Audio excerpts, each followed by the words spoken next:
Just got home. Gasket looked like it sealed up nice. I'm about to clean it up a little, throw my distributor in, and hopefully I can get it on the right tooth first try, and my engine will start, and I can time it, and it'll all be nice, but most likely not. Probably gonna have to stick it in and take it out like 12 times.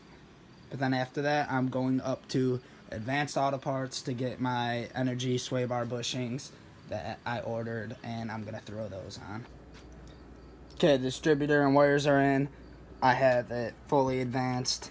Hopefully I got it on the right tooth. We're about to find out right now.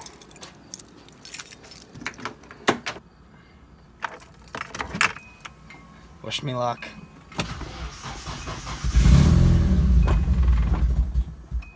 Oh, almost.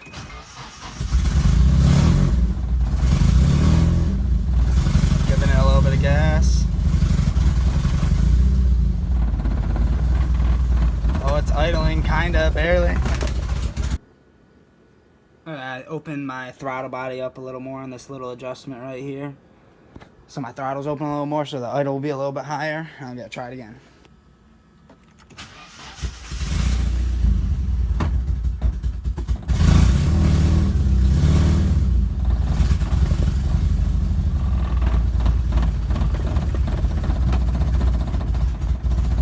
Timing's still a little bit off. Idle may need to go a little bit higher. I don't know. I'm gonna see where my timing's at right now. Okay, I don't know if you'll be able to see this in the video, but let's see. Yeah, it's too bright, but I'm fully advanced on the distributor right here, and I'm still slightly retarded on my timing, just barely. So I'm gonna try to go 1 tooth advanced, which is gonna be really hard, but I might have to poke it a few times. But gonna try it. She's now running pretty steady. I'm still gonna mess with my timing a tiny bit, but my timing gun just randomly stopped working, so I might have to go see who has one or grab another one from the store.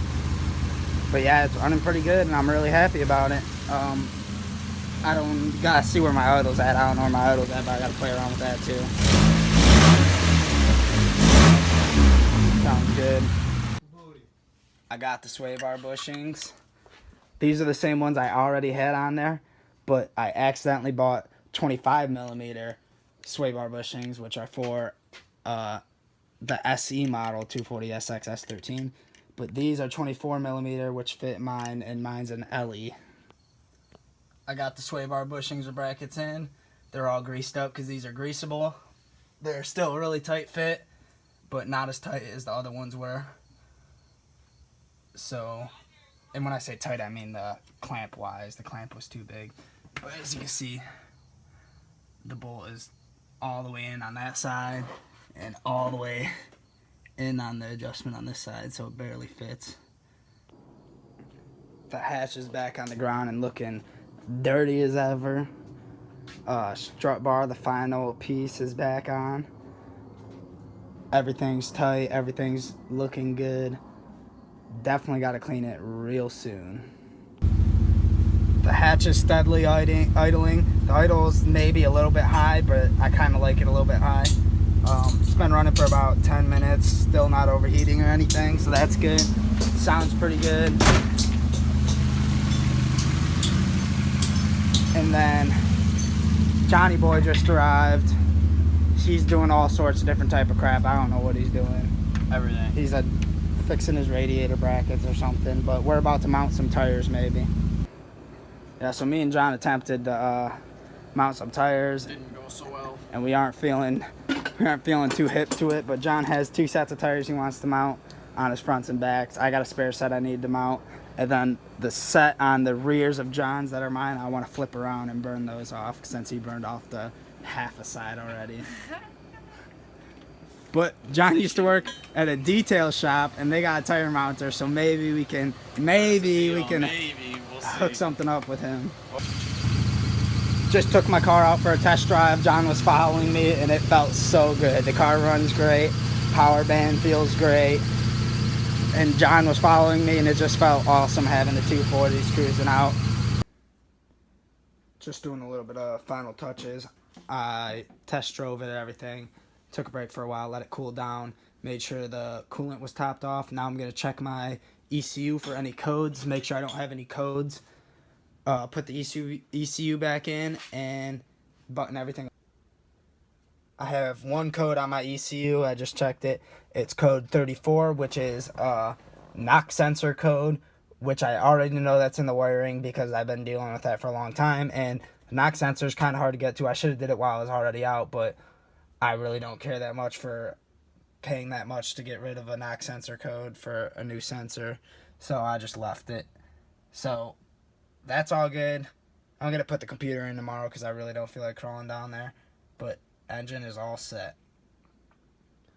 So I'm tossing up the idea of maybe insuring this car, getting it plated, and driving it for the rest of summer, fall, until it gets cold and stuff, and just start driving with John. But I'm afraid I'm going to spend way too much money on tires, and me and John are going to go through way too many tires.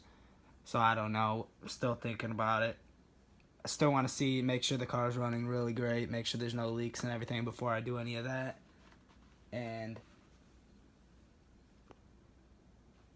But no matter what, you're going to see me and John drifting together before the end of the season for sure in our New Mexico spot. And possibly I might get registered for the Flat Rock Speedway drift event, last one of the year in this area, and do my first drift event. Maybe I can get John to do it also, but I got to figure out if I can get a trailer by then and have enough money for registration and tires and all that bull crap. Feels good to finally end the night on a good note. Gonna do a little bit of final touches tomorrow and maybe take it out for a spin. I don't know. I may not be doing much tomorrow, but we'll see.